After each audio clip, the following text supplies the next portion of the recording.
थोड़ा ध्यान में आकर्षित करना चाहूँगा आपसे। थोड़ा सा आप ध्यान देंगे। ये जीएसटी के कुछ प्रावधान हैं जिसको आप अगर ध्यान रखेंगे तो ये मान के चलिए कि आपके बिजनेस में जो आपने प्रॉफिट कमाया है वो आपकी जेब में रहेगा, जेब में से बाहर नहीं जाएगा। मैं फिर रिपीट करना चाहूँगा कि हम जब बिजनेस करते हैं वहाँ ग्रॉस प्रॉफिट होता है, ग्रॉस प्रॉफिट में से बहुत सारे खर्चे करके नेट प्रॉफिट होता है। हम समझते हैं कि वो प्रॉफिट हमारी जेब में आ गया है, उसमें से कम नहीं होगा। पर जीएसटी के जो प्रावधान है वो इस तरीके से बनाए गए हैं कि उसको अगर ध्यान नहीं रखा गया तो वो नेट प्रॉफिट से और नेट टू नेट पे जाके वो कन्वर्ट हो सकता है और वो over the period of 5 year तक जा सकता है। तो बहुत छोटे छोटे प्रावधान हैं, उनको ध्यान अगर आप रखेंगे तो आपको निश्चित फायदा होगा। सबसे पहले मैं आपकी एसोसिएशन को धन्यवाद देना चाहूँगा कि उन्होंने मुझे इस कार्य के लिए, आपके उद्बोधन के लिए आमंत्रित करा। तो मुझे बड़ी खुशी है कि आप पूरे हिंदुस्तान से बता रहे हैं। आपका इंदौर में बहुत बहुत स्वागत है। मैं हमेशा एक बात कहता हूँ कि इंडस्ट्रियलिस्ट वो वर्ग है जो दूसरों का सहयोग करने के लिए, परोपकार करने के लिए उसका जन्म हुआ है। देखिए, एक इंडस्ट्री जब लगती है तो उसके अंदर कंस्ट्रक्शन से लेके जमीन जब डेवलप होती है तो उस समय कंस्ट्रक्शन के लिए बहुत सारे लोग सहयोग करते हैं, बहुत सारे लोगों को रोजगार मिलता है। उसके बाद में जब इंडस्ट्री डलती है तो मजदूर हैं, कंसल्टेंट्स हैं, आपके मैनेजर्स हैं, ये सब मिलता है। गवर्नमेंट का सारा रेवेन्यू जो है वो इंडस्ट्री से ही मैक्सिमम रेवेन्यू आता है। जो इंडस्ट्री, जो एग्रीकल्चरिस्ट, जो किसान रहते हैं, जो माल बनाते हैं, इंडस्ट्री अगर उसी एरिया में रहती है तो उनको भी प्रॉपर उसका दाम मिलता है। तो मैं स्वागत करना चाहूँगा, आप सब परोपकारी व्यक्ति हैं, आपका बहुत बहुत स्वागत है सर। Thank you.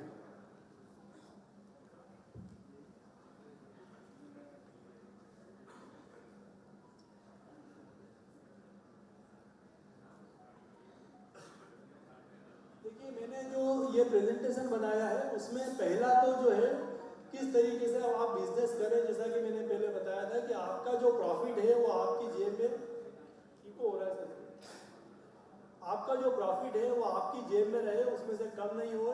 जीएसटी के जो प्रावधान है उसके कारण से टैक्स, इंटरेस्ट और पेनल्टीज नहीं लगे, उसका एक पहला जो प्रिकॉशंस रखनी है, अपने को ध्यान रखना है, उसके लिए है। दूसरा, आपकी इंडस्ट्रीज के अंदर कुछ इश्यूज मुझे बताए गए थे कि कुछ तकलीफ इंडस्ट्रीज में है, वो मैंने करे हैं। और तीसरा, अगर आप समय की मर्यादा अगर रही और समय बचा तो भी क्वेश्चन आंसर आपके ले सकते हैं। तो हम स्टार्ट करते हैं। सबसे पहला वाला,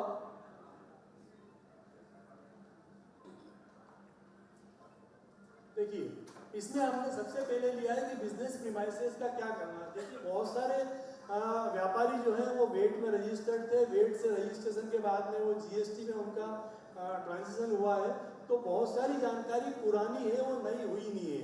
देखिए, principal place of business, principal place of business वो कहते हैं जो व्यवसाय का मुख्य स्थान होता है। वह स्थान हमेशा वहाँ होना चाहिए जहाँ पे आप बुक्स ऑफ अकाउंट्स आपकी रखते हो। जहाँ बुक्स ऑफ अकाउंट्स है वही principle of place of business है, भले वो काम फैक्ट्री में होता हो। फैक्ट्री में अगर आपकी बुक्स ऑफ अकाउंट्स नहीं है तो फिर वो प्रिंसिपल प्लेस ऑफ बिजनेस नहीं होगा, वो एडिशनल प्लेस होगा। तो आप हमेशा ये ध्यान रखिए कि आपका जीएसटी में जो भी रजिस्ट्रेशन में एड्रेस दिया गया है वो वही होना चाहिए जहाँ पर आप आपकी बुक्स ऑफ अकाउंट्स मेंटेन करते हो। दूसरी होती है एडिशनल प्लेस ऑफ बिजनेस, जिसमें गोडाउन है, फैक्ट्रियाँ हैं, सेल्स ऑफिस है, वेयर हाउस है, जहाँ पर आप दूसरी एक्टिविटी करते हैं।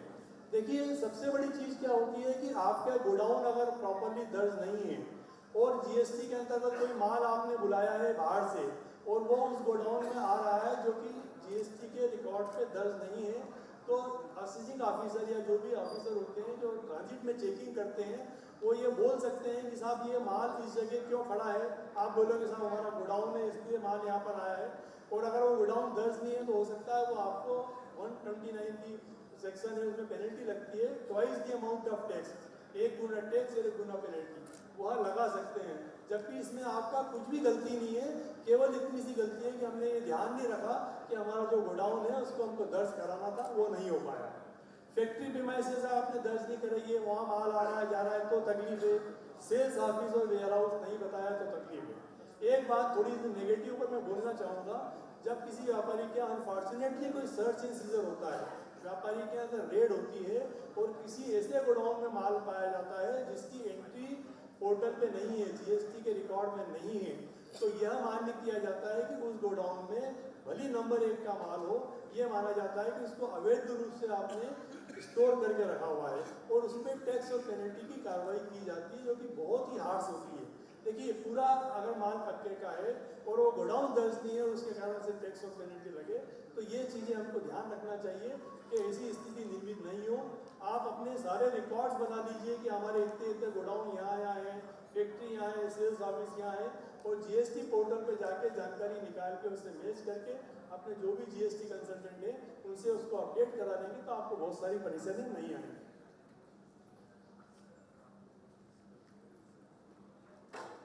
दूसरा, बहुत छोटी छोटी बातें हैं, मैं बहुत जल्दी कवर करूंगा।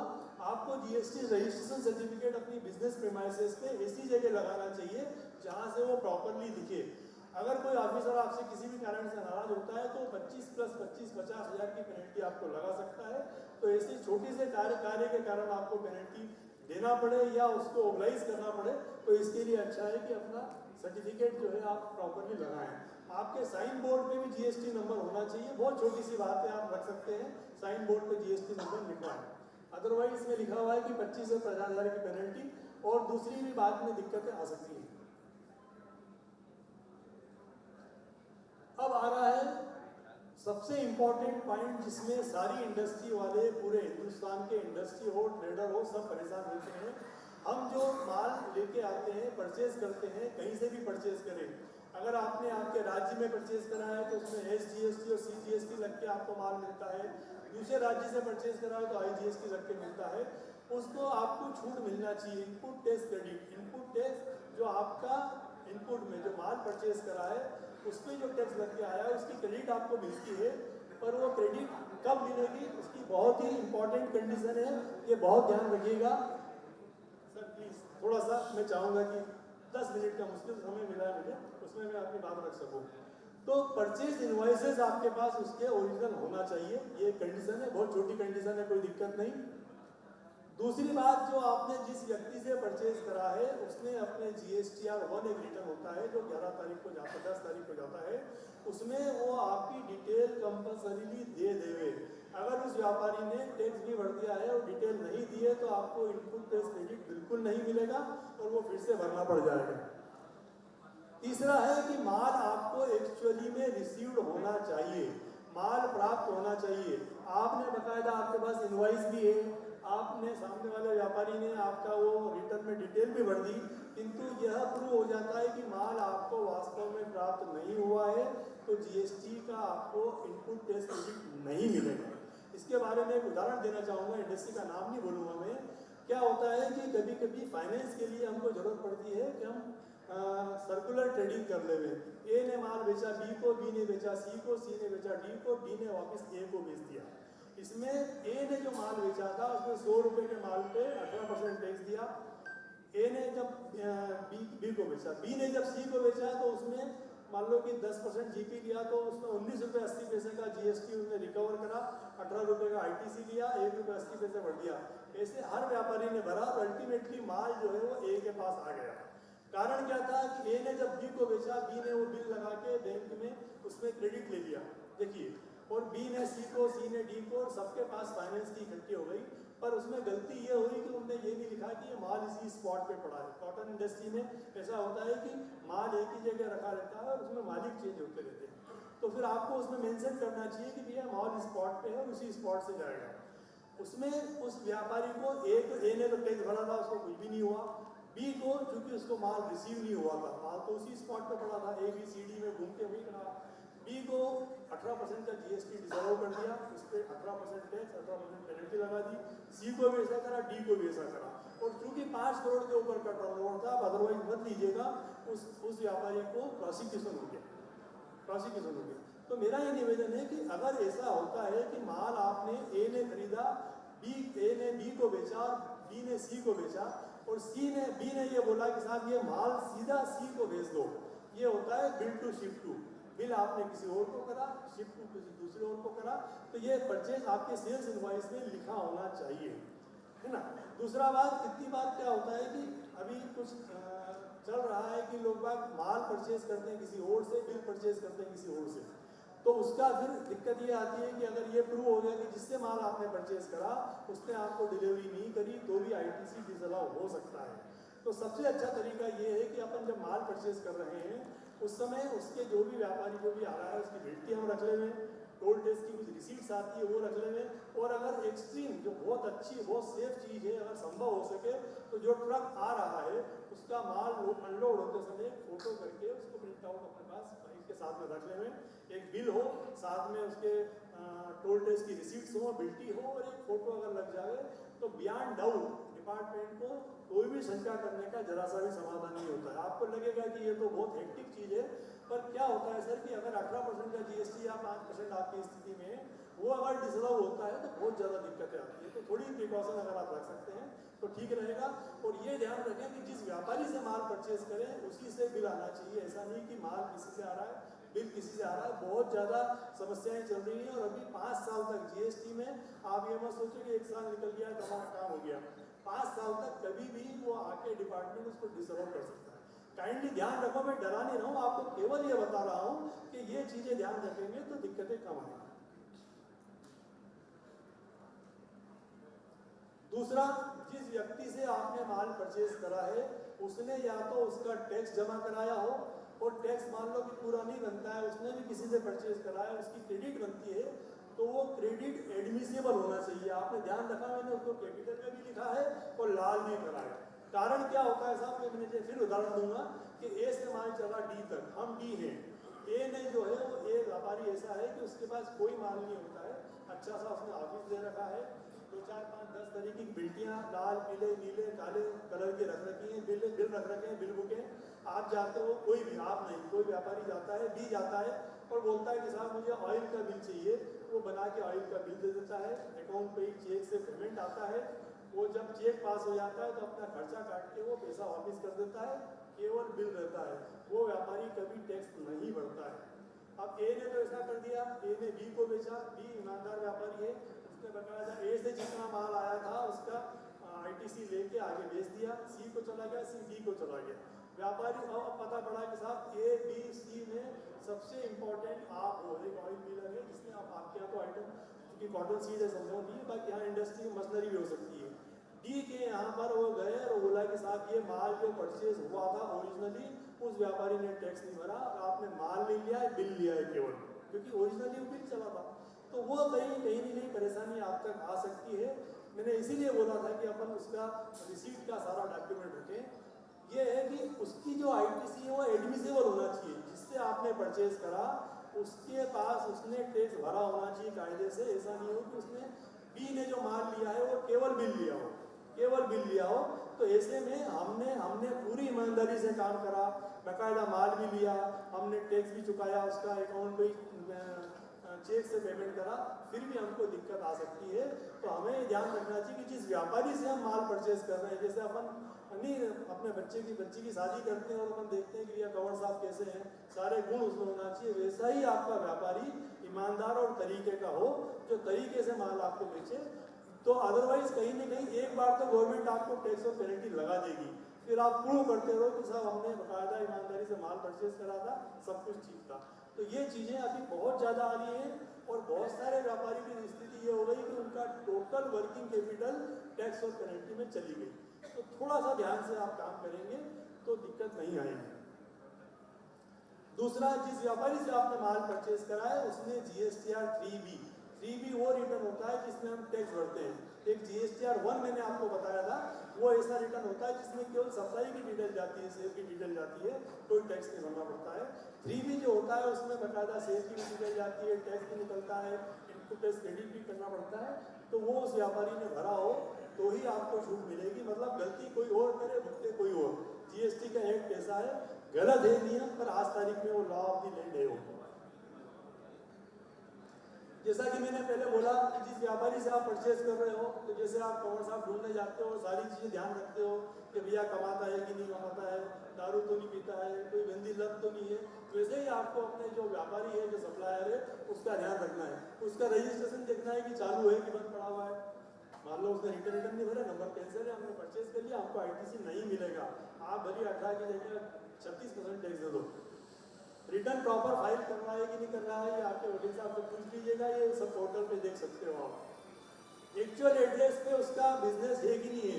लोग बाग ऐसा करते हैं कि एक गोडाउन है, एक जमीन है जहाँ पे खेती हो रही है, वहाँ से उसने नंबर ले लिया और काम कर रहे हैं, या जहाँ नंबर लिया वहाँ कोई मल्टी स्टोरी खड़ी है, कोई काम ही नहीं है। तो थोड़ा सा अगर आप चेक कर सको किसी भी तरीके से, तब जब आप रेगुलर परचेज व्यापारी से कर रहे हो तो कम से कम उसकी जानकारी आपको रखना चाहिए। दूसरा, जो माल आप परचेज कर रहे हो, मान लो कि आपने माल परचेज करा, उस पर 12% टैक्स है, उस व्यापारी को पता नहीं है, वो 5% टैक्स रिकवर कर रहे हैं, और आप ट्रेडिंग अगर कर रहे हो तो आपको 12 लगेगा, 5 की ITC मिलेगी। HSN कोड गलत लिखा है, कोई भी तकलीफ आएगी, तो वो भी आप ध्यान रखिएगा।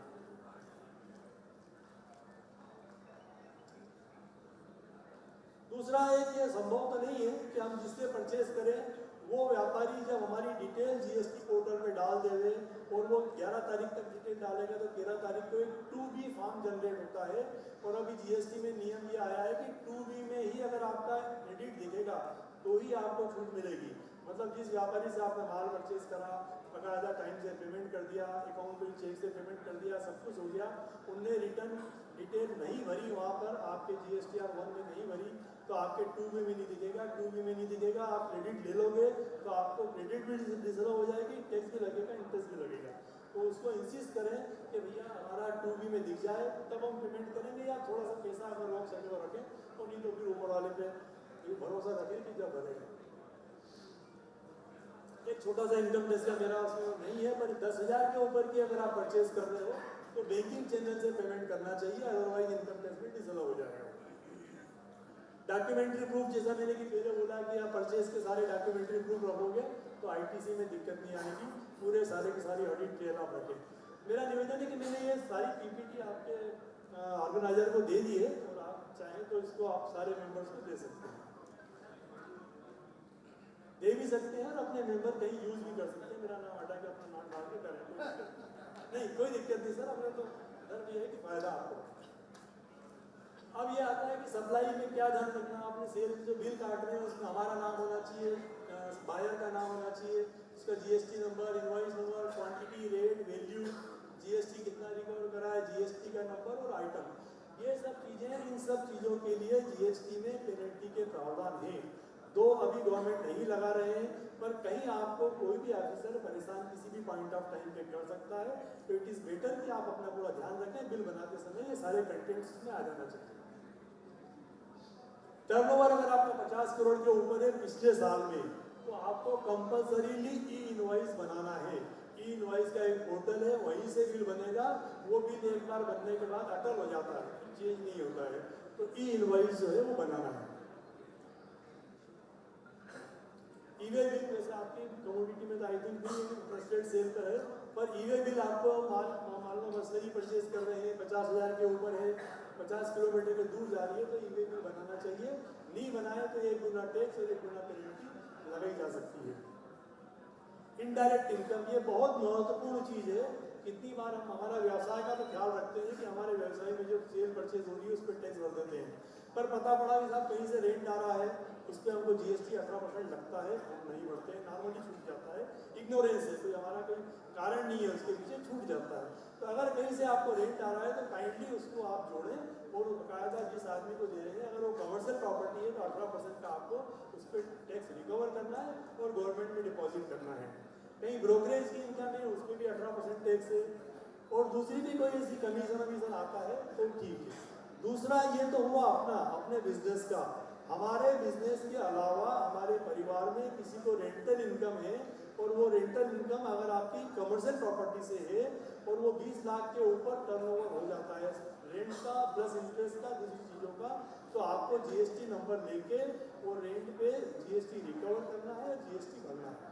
देखिए, अगर आप टाइम से नंबर ले लेंगे तो GST रिकवर कर पाएंगे, और जो GST रिकवर करेंगे सामने वाले को उसका क्रेडिट मिल जाएगा, तो इट इज़ बेटर कि हम उसको रिकवर करके भर दें।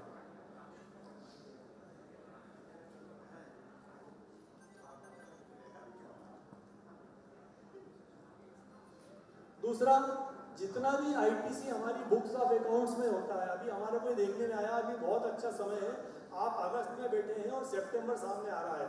सितंबर की 30 तारीख तक का जो रिटर्न है वो 20 अक्टूबर तक जाएगा। तो पिछले साल में मतलब 2020-21 में जो भी आपने रिटर्न भरे हैं उसमें जो इनपुट टैक्स क्रेडिट क्लेम करी है, कभी उस इनपुट टैक्स क्रेडिट में कुछ कम रह गया है, कुछ छूट गया है, तो आखिरी मौका आपको सितंबर के रिटर्न, अगस्त का रिटर्न है इसमें भी ले सकते हैं, सितंबर के रिटर्न में भी ले सकते हैं। सितंबर का रिटर्न 20 अक्टूबर तक जाएगा।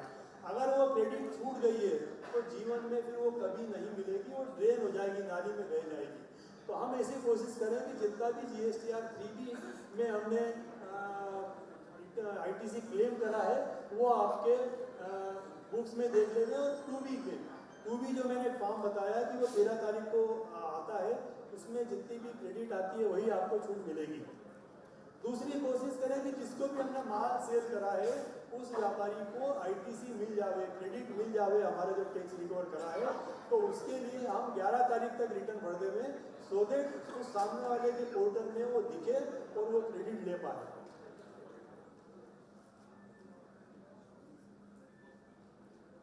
और अगर आपने 2B से ज़्यादा लिया है, मान लो कि आपने 25 लाख का माल परचेज करा और उस पर आपको 2 लाख रुपए का क्रेडिट है, पर 2B में केवल 25,000 का दिख रहा है, तो आपको 25,000 का ही छूट लेना चाहिए कायदे से। गलत है, हमने पूरा टैक्स चुकाया है, हमको पूरी छूट मिलना चाहिए, पर गवर्नमेंट का कहना ही नहीं, जितना सामने वाले ने दर्शा दिया उतनी आपको छूट मिलेगी।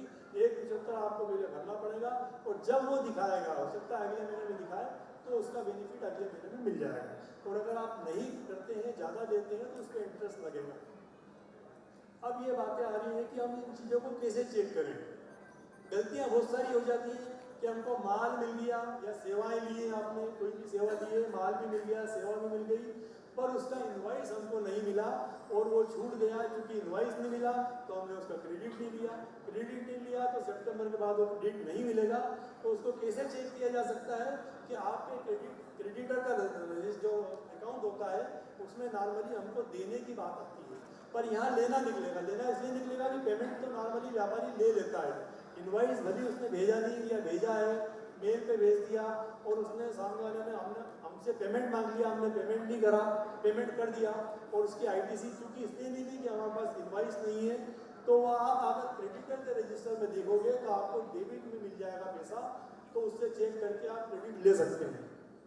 दूसरा, माल और सेवा दोनों मिल गई और हमको इनवॉइस भी प्राप्त हुआ, पर हम किताबों में हमारे अकाउंटेंट साहब ने या हमने हमारे ड्रॉर में रह गया, हमने अकाउंटेंट साहब को नहीं दिया और वो एंट्री नहीं हो पाई, और एंट्री नहीं हो पाई तो क्रेडिट नहीं मिला।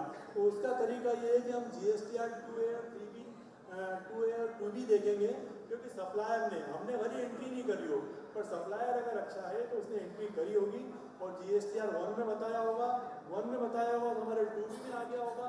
2B चेक करेंगे तो पता पड़ जाएगा क्रेडिट लेने से रह गई है। ये मैंने पहले बताया आपको कि सितंबर तक ही ले सकते हैं, सितंबर के बाद किसी स्थिति में नहीं ले पाएंगे। दूसरा, माल और सेवा दोनों मिल गई हमको, उसकी हमने एंट्री भी किताबों में कर दी, किंतु 3B में लेने से रह गया। किताबों में भी है, सब कुछ है, 3B में लेने से रह गया। तो बुक्स में हमको देख सकते हैं कि बुक्स में जितनी क्रेडिट है, हमारा टैक्स का अकाउंट अलग होता है, मान लो उसमें 5 लाख लिखा है और हमने 3B में केवल जो है वो 3.5 लाख लिया है, तो 1.5 लाख आप वहाँ से लेके क्रेडिट ले पाएंगे। डेबिट नोट क्रेडिट नोट कितनी बार आते हैं कि माल हमारे पास मान लो कि 50 क्विंटल आया था और उसने बाद में उनने को पता पड़ा कि सर 50 की जगह 51 क्विंटल था, तो डेबिट नोट भेजा, या रेट पहले कम कर दिया था उनने, रेट बाद में बढ़ाया, तो डेबिट नोट आता है। डेबिट नोट में बकायदा वो GST रिकवर करते हैं, तो वो डेबिट नोट में अगर हमने छूट गया है तो हम 2B में चेक कर सकते हैं, क्योंकि सामने वाला व्यापारी ने बकायदा अपनी GSTR 1 में उसको बताया होगा। 2B से हम देख सकते हैं। कितनी बार क्रेडिट नोट हम देते हैं, माल की क्वालिटी खराब है, क्वांटिटी कम है, तो हम क्रेडिट नोट देते हैं उसको, तो वो क्रेडिट नोट भी आप जो है देख सकते हैं, उसका रिवर्सल करना पड़ता है हमको, वो भी 2A और 2B में देख सकते हैं। अब दूसरा आता है ये तो क्रेडिट लेने के बारे में। अब दूसरी गलती जो होती है वो सप्लाई के वजह, हमने सेल करी है उसमें भी कुछ गलतियां हो सकती हैं, तो उसको कैसे चेक किया जाए। उसको चेक करने के लिए, उसको भी अमेंड करने के लिए आपके पास सितंबर की तारीख है, सितंबर 30 सितंबर तक आप रिटर्न में कर सकते हो। उसके बाद आप करोगे तो आपको फिर वो DRC 3 के थ्रू करना पड़ेगा, तो वो ठीक नहीं रहता है। इसमें भी क्या हो सकता है कि good supplied but invoice left to issue, हमने माल सेल कर दिया पर हम उसका बिल जारी नहीं कर पाए, तो ये जीएसटी में क्राइम माना गया है। अगर ऐसा कोई हमने माल सेल कर दिया और उसमें बिल जारी नहीं करा और ऐसे बिल जारी नहीं करे हुए का फिगर 5 करोड़ के ऊपर आता है तो प्रोसिक्यूशन की भी स्थिति बन सकती है। तो हम ये ध्यान रखें कि जो भी माल हमने सेल करा है, कच्चे की बात नहीं कर रहा हूँ मैं, तो उसके अंदर उसका बिल टाइम से इश्यू हो जाना चाहिए। उसको कैसे चेक करें साहब, कैसे पता पड़ेगा? तो अगर हमने कोई गेट पास का सिस्टम रखा हुआ है या आउटवर्ड रजिस्टर रखा हुआ है, उससे हम चेक कर सकते हैं। या ट्रांसपोर्टर भाड़ा हमने दिया हो तो ट्रांसपोर्टर माल का भाड़ा लेने आए, उसमें हम देख सकते हैं कि किस तरीके से माल हमने सेल कर दिया, उसका इनवॉइस भी जारी कर दिया, किंतु लेखा पुस्तकों में उसका जमा खर्च, बुक्स ऑफ अकाउंट्स में हम जमा खर्च उसका कम हो गया है, तो हम डेटर में देखेंगे, जो कि माल सेल करा है तो डेटर के अंदर हम देखेंगे तो पता पड़ जाएगा कि क्या स्थिति है, माल सेल हुआ है और किताबों में एंट्री नहीं हुई है। दूसरा, गुड्स सप्लाई हो गया है, इनवॉइस इशू हो गए हैं, किताबों में एंट्री कर दी है, किंतु हम जीएसटी रिटर्न में उसको बताना छूट गया है। जीएसटी रिटर्न में नहीं बताया मतलब उसका टैक्स हमने नहीं भरा, तो उसको कैसे चेक कर सकते हैं? हम रिकन्सिलेशन कर सकते हैं जो रिटर्न का और बुक्स का, कि रिटर्न में कितनी सेल है, बुक्स में कितनी सेल है, और अगर बुक्स की सेल ज़्यादा है तो उसको अगले रिटर्न में बता सकते हैं। डेबिट नोट, क्रेडिट नोट जो हम जारी करते हैं उसको भी सितंबर की 30 तारीख तक, अगले महीने की 30 तारीख का जो रिटर्न अक्टूबर में जाएगा उसमें आपको बताना जरूरी है। एक सर बहुत ही खतरनाक प्रावधान गवर्नमेंट ने लाया है, एक बहुत ही खतरनाक प्रावधान लाए हैं कि अगर आप कुछ, मैं आगे बताऊंगा कि कुछ गलतियां आपसे होती है तो डिपार्टमेंट आपका रजिस्ट्रेशन कैंसिल कर सकता है। छोटी छोटी बातों में कैंसिल करने के प्रावधान उन्होंने दिए हैं, बड़े ही बहुत ही ज़्यादा खतरनाक प्रावधान है। मैं चाहूँगा कि मैं आपको एक राइटअप बना के दूंगा तो आप ये कम से कम पहुँचाएँ फाइनेंस मिनिस्टर तक कि ये इतने छोटे छोटे कारणों से अगर आप नंबर कैंसिल करेंगे तो व्यापारी व्यापार कैसे करेगा। वैसे ही मेरे ख्याल से 25-26 डिपार्टमेंट आपके लगते हैं, आप कैसे डील करते हो, और ये इतने खतरनाक प्रावधान है, तो कम से कम हम ये ट्राई करें कि आपकी ऑल इंडिया लेवल की संस्था है तो अपन कुछ सजेशन उनको दे दें कि साहब ये चीज़ें जो है आप ठीक करें, इसको ऐसे छोटे छोटे कारणों से नंबर कैंसिल करेंगे तो व्यापार कैसे करेंगे। तो उसमें हमने ये करा है कि जैसे ही कैंसिलेशन का नोटिस आता है, कैंसिलेशन कैसे होता है मैं आगे बताऊँगा, उसके बाद इमीडिएट बिना कोई अपॉर्चुनिटी का मौका दिए, without affording any opportunity of being heard, सुनवाई का मौका दिए बिना आपका नंबर सस्पेंड हो सकता है। अभी इंदौर में शुरू हुआ है, धीरे धीरे पूरा मतलब यूपी में इंदौर में शुरू हुआ है, बाकी जगह भी पता नहीं क्या है। तो उसमें ये दिक्कतें आएंगी कि नंबर अगर सस्पेंड हो गया तो आप ई वे बिल जारी नहीं कर पाएंगे, है ना, बहुत सारी दिक्कतें खड़ी हो जाएंगी। तो बेटर है कि हम उसको देखें ये क्या क्या कारण हो सकते हैं, बताऊँ आपको। ये मैंने आपको बताया कि बिना नोटिस दिए आपका नंबर सस्पेंड हो जाएगा, है ना, और वो जो जिस कारण से नोटिस दिया है उसका कंप्लायंस नहीं करा तो नंबर कैंसिल हो जाएगा।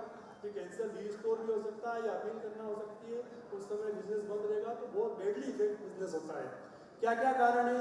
एक कारण तो उन्होंने दे दिया, contravenes of the provision of GST act. GST act के जो प्रावधान है, जो कि मेरे ख्याल से आज के तारीख में अगर फाइनेंस मिनिस्टर से भी पूछे तो उनको भी पता नहीं होंगे, क्योंकि इसमें जो है बेटा बाप से बड़ा हो गया है। जीएसटी एक्ट अगर मान लो 500 पेज का है तो उसके अमेंडमेंट 800-900 पेज के होंगे। तो इतना खतरनाक एक्ट है, उसके कोई भी प्रावधान को आपने कंप्लायंस नहीं करा, पालन नहीं करा तो भी नंबर कैंसिल कर सकते हैं। एक अमोघ अस्त्र जो है डिपार्टमेंट के हाथ में दे दिया गया है। दूसरा है कि आपने कंटिन्यूस 6 महीने तक रिटर्न्स नहीं भरे हैं तो भी आपको आपका नंबर कैंसिल किया जा सकता है, और कैंसिलेशन की प्रोसीडिंग स्टार्ट होने के बाद आपका नंबर सस्पेंड किया जा सकता है। आपने नया नंबर लिया और 6 महीने तक बिजनेस नहीं करा तो भी नंबर कैंसिल किया जा सकता है।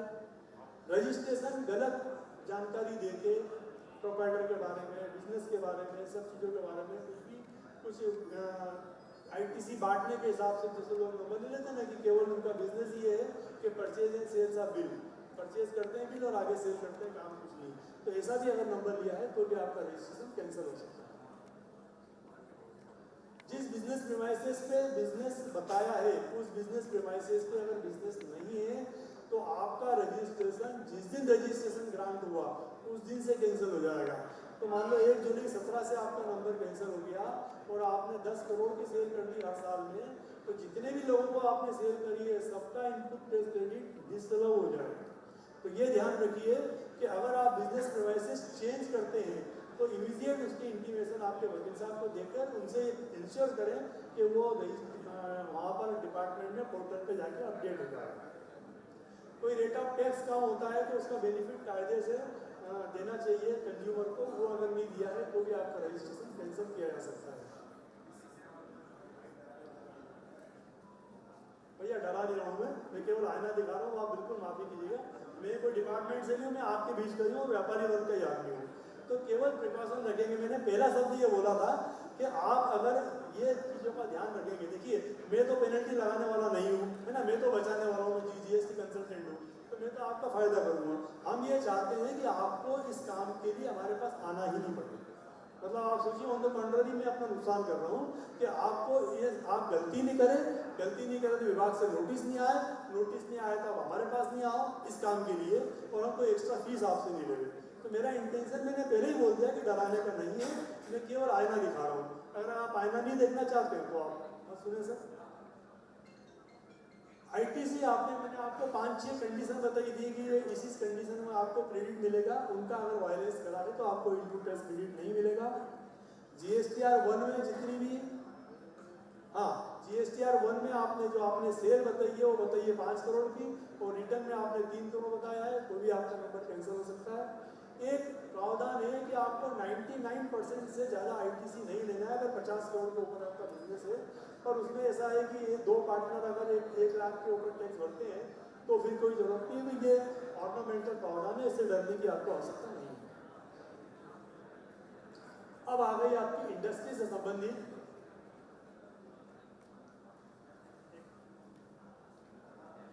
मैंने अभी सगलेजा साहब से भी ये निवेदन करा था कि चूंकि आपकी इंडस्ट्री के अंदर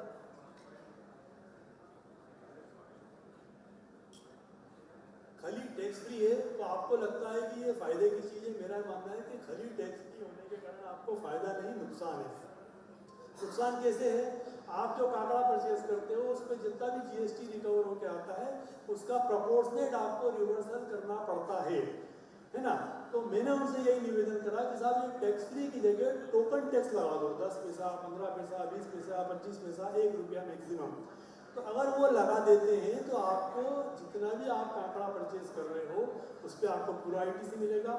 वो छोटी बात है, बड़ी है कि आपने मान लो कि 1 करोड़ की कोई परचेज करी है मशीनरी, उस पर आपको पूरा इनपुट टैक्स क्रेडिट मिल जाएगा।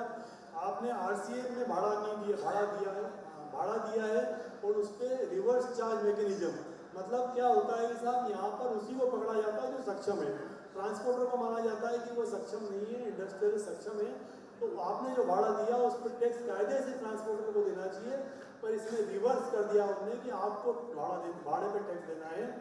तो वो जो भाड़े पे आप टैक्स दोगे या देना चाहिए उसका भी आपको क्रेडिट मिलेगा। तो आपका एक चीज़ है ऑयल जो टैक्सेबल है, दूसरा खली या कॉटन सीड केक वो एग्जेम्प्टेड है, और आईटीसी इनपुट टैक्स क्रेडिट का नियम ये बोलता है कि आपको क्रेडिट तभी मिलेगा जब आप टैक्सेबल आइटम बेचोगे। अगर उसमें टैक्स फ्री बेच रहे हो तो प्रोपोर्शनेट आपका कम हो जाएगा। इसका एक फार्मूला है कि total exempted supply divided by total supply और multiplied by common ITC. Common ITC मतलब जितना आप जो है परचेज कर रहे हो, काकड़े पे भी आपने परचेज करा और उस पर जो आपको टैक्स लगा, या आपने केमिकल परचेज करा उस पर टैक्स लगा, जो भी चीज़ों पे, तो उसका जो इनपुट टैक्स क्रेडिट होता है उसमें से जितना एग्जेम्प्टेड का पोर्शन है वो कम हो जाएगा, बाकी आपको क्रेडिट मिलेगा। इस समस्या का निदान मैंने बताया कि अगर आपको खली पे टैक्स आ जाता है छोटा टोकन अमाउंट का तो ये सब चीज़ें खत्म हो जाएंगी। बारदाना में भी आप बारदाना भी यूज़ करते हो सकता है कि वो कॉटन सीड के साथ आता हो, पर अगर नया बारदाना यूज़ कर रहे हो आप तो उसमें भी आपको आईटीसी अभी प्रोपोर्शनल मिलता ही नहीं है क्योंकि वो खली में गया है। दूसरा, आपको इसका रिवर्सल प्रत्येक महीने करना है। अगर आपका सेल टैक्सेबल और टैक्स फ्री दोनों एक साथ हो रहा है तो ये सेल पे डिपेंड है, और हर 3 महीने में चेक करना है कि मान लो कि किसी महीने में केवल एग्जेम्प्टेड का सेल हुआ तो आपको आईटीसी मिलेगा ही नहीं, किसी महीने केवल ऑयल का सेल हुआ तो आपको पूरा मिल जाएगा, और किसी महीने दोनों का हुआ तो प्रोपोर्शनेट। तो आपको हर महीने उसका ध्यान रखना है, और ध्यान रखने के बाद में आगे उसको प्रॉपर इंटरवल से ठीक करते जाना है। अब वही बात आती है कि क्या इसके कॉन्सिक्वेंसेस हैं। अगर आपने रिवर्सल नहीं करा है तो गवर्नमेंट आपको रिवर्स करेगी, उस पर इंटरेस्ट लगाएगी और उस पर पेनल्टी लगाएगी। अब दूसरा आता है आपकी सबसे इम्पोर्टेंट चीज़, ऑयल मिल मशीनरी बहुत महंगी आती है और उस पर जो टैक्स रिकवर होकर आता है उस पर भी आपको इनपुट टैक्स क्रेडिट मिलना चाहिए, है ना। तो जितना भी आपको मशीनरी आती है, ये ध्यान रखिए कि जब इनपुट टैक्स का आप रिटर्न भर रहे हैं तो उसके अंदर जो मान लो कि 1 लाख की मशीनरी है, 18,000 रुपये उसमें GST रिकवर हुआ है, तो आप जो है डेप्रीसिएशन केवल 1 लाख पे ले हुए, 18,000 को आप अलग रखें। अगर आपने 1,18,000 पे डेप्रीसिएशन ले लिया तो आपको इनपुट टैक्स क्रेडिट उस मशीनरी पे नहीं मिलेगा। सेंट्रल गवर्नमेंट ने बोले आप तो डेप्रीसिएशन ले लो या इनपुट टैक्स क्रेडिट ले लो। अगर मान लो कि कोई ऐसी एक्टिविटी है, मान लो कि आपने टीवी परचेज कर लिया, AC परचेज कर लिया और वो बिजनेस में यूज नहीं हो रहा है, बिजनेस के नाम से ले लिया और नॉन बिजनेस में हो रहा है, तो फिर आपको उसकी ITC नहीं मिलेगी। आपके लिए काम का नहीं है वैसे। अगर मान लो कि आपका ये टैक्सेबल हो जाता है खली, तो फिर आपको पूरी ITC मिलेगी जो टैक्सेबल सप्लाई है, या आप अगर एक्सपोर्ट करते हो तो पूरी मिल जाएगी। और उसके अलावा आपको प्रो रेटा मिलेगी जैसा मैंने आधार में बताया। और जो इसकी लाइफ होती है मशीनरी की, वो 60 महीने की गिनी गई है। 60 महीने तक अगर आप मशीनरी नहीं बेचते हैं तो आपको पूरी की पूरी ITC मिलेगी। ये बात जरूर है कि उसमें आपको एग्जम्पलेट के हिसाब से अमाउंट कम हो जाएगा।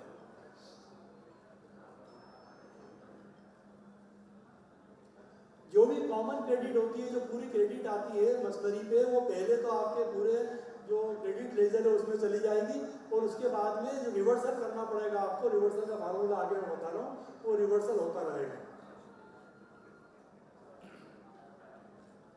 ये देखिए एक छोटा सा उदाहरण मैंने दिया है। मान लो 1,80,000 की आप मशीनरी परचेज करते हैं तो उसकी 60 महीने की उसकी उम्र मानी गई है।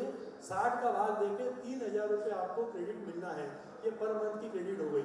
अब क्या हुआ कि हमको हमारा चूंकि एक आइटम एग्जम्प्टेड है, हम खली बनाने में भी उस मशीनरी को उपयोग में ले रहे हैं, तो इसमें वही फार्मूला आ गया एग्जम्प्टेड सप्लाई। उसको हम भाग देंगे टोटल सप्लाई का, जो दूसरी खली और तेल दोनों मिला के है, जैसे 3,000 रुपये को उससे डिवाइड करेंगे तो ये 857 रुपये आपका आता है, जो कि आपको खली के कारण कम करना पड़ रहा है। तो 857 रुपया प्रत्येक महीने हम कम करते रहेंगे। मैंने बताया कि आपकी एग्जम्प्टेड सप्लाई 4 लाख की है, टैक्सेबल सप्लाई 10 लाख की है, 14 लाख की टोटल सप्लाई हो गई। तो 4 lakh divided by 14 multiplied by 3,000, ऐसे 857 रुपये आ गए। ये आपको हर महीने लगातार कम करती रहना पड़ेगा, हर महीने रिवर्सल करना पड़ेगा। ये 1,80,000 आपके क्रेडिट लेजर में चले गए, 857 डाउन होके 179 आपके फाइनली क्रेडिट में आ गए। तो ये सारी चीज़ें हैं, थोड़ी सी हो सकता है कि आपको भारी लगे। ये मैंने पूरा प्रेजेंटेशन आपके ऑर्गेनाइजर को दे दिया है, आप उसको अच्छी तरह देख सकेंगे। मैंने मेरा ईमेल आईडी भी दिया है, फ़ोन नंबर थोड़ा कठिन होता है, ईमेल आईडी दिया है। आपकी कोई समस्या हो तो आपकी संस्था के माध्यम से अगर रेफरेंस में कोई क्वेश्चन आते हैं तो मैं तैयार हूँ। अब दूसरा आता है सबसे आपकी इंडस्ट्री का सबसे कच्चा पॉइंट जो है, दुखती रग है, वो RCM reverse charge mechanism. Reverse charge mechanism में क्या है सर कि जो जितना ट्रांसपोर्टर को आप भाड़ा देते हैं, खास करके हम भाड़े की बात करेंगे यहाँ पर, उसमें आपको RCM भरना है। पर क्या हो रहा है इंडस्ट्री में, अभी बहुत सारे लोग ये मान के चल रहे हैं कि हमारा कॉटन सीड्स जो है वो एग्रीकल्चर प्रोड्यूस है। मुझे संस्था के द्वारा बोला गया था कि इस पर भी मैं इस पॉइंट को टच करूँ, पर मेरे हिसाब से जो आपका कॉटन सीड है, काकड़ा है, वो एग्रीकल्चर प्रोड्यूस GST के हिसाब से नहीं है। वो भले एग्रीकल्चर प्रोड्यूस हो सकता हो, पर GST की डेफिनेशन जो है उसके हिसाब से वो एग्रीकल्चर प्रोड्यूस नहीं है। और इसमें आपको किसी भी परिस्थिति में रिवर्स चार्ज मैकेनिज्म में टैक्स भरना चाहिए। अब वो बात अलग है कि आप भर रहे हैं और वो नाली में जा रहा है, ड्रेन हो रहा है, उसका फ़ायदा आपको नहीं मिल रहा है, क्योंकि आपको केवल ऑयल पे फ़ायदा मिल रहा है। और अगर आप ये नहीं भरेंगे तो इन over the period of time आपको इस पर टैक्स, इंटरेस्ट और पेनल्टी की लायबिलिटी आ सकती है। क्यों नहीं है? एग्रीकल्चर प्रोड्यूस की डेफिनेशन मैंने यहाँ रिप्रोड्यूस करी है। ये डेफिनेशन जो है नोटिफिकेशन नंबर 11/2017 रेट का, 12 इसके अंदर साफ साफ दिया हुआ 18/6/2017 का है। वो इस तरीके से बोलता है, मैं पूरा पढ़ देता हूँ। Agriculture produce means any produce out of cultivation of plant. जो अपन फसल काटते हैं उसमें वो रॉ मटेरियल के रूप में उपयोग में हो, और which either no further processing is done. ये सबसे इंपॉर्टेंट पॉइंट है, उसमें फर्दर प्रोसेसिंग कुछ भी नहीं होना चाहिए। आपके में बाकायदा वो विनोदा आता है, क्या आता है, वो जाता है फैक्ट्री में, जिनिंग फैक्ट्री में, जिनिंग में उसमें रुई अलग होती है, कॉटन सीड अलग होती है। तो ये आपको सीधी कॉटन सीड वहीं पे मिल जाए खेत में, और खेत से आपके पास आ जाए, वो स्थिति है नहीं।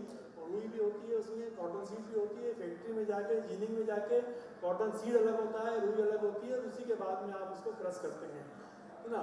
इसमें साफ साफ लिखा, on which either no processing is done और such processing is done is usually done by the cultivator.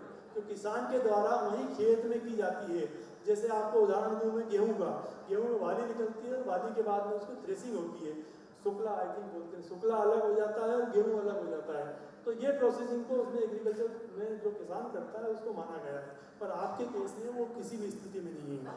और उसमें उसका एसेंशियल कैरेक्टरिस्टिक चेंज नहीं होना चाहिए। आपके यहाँ तो वो आया, उसके अंदर से रुई अलग हो गई, काकड़ा अलग हो गया, तो वो स्थिति बिल्कुल अलग हो गई है। तो आप बिल्कुल दिमाग में से निकाल दीजिए कि आपका काकड़ा जो है वो एग्रीकल्चर प्रोड्यूस है, वो किसी भी परिस्थिति में एग्रीकल्चर प्रोड्यूस नहीं है जीएसटी एक्ट के हिसाब से। वैसे एग्रीकल्चर प्रोड्यूस हो सकता है। तो मेरा यही निवेदन है कि अगर आप इस पर नहीं भर रहे हैं तो इसको भरना स्टार्ट करें। चलिए, अब इसके बाद आपके कोई क्वेश्चन हो तो आप आमंत्रित हैं। आपने इतने ध्यान से मुझे सुना, आपने बुलाया, उसके लिए बहुत बहुत धन्यवाद। Thank you very much. Thank you.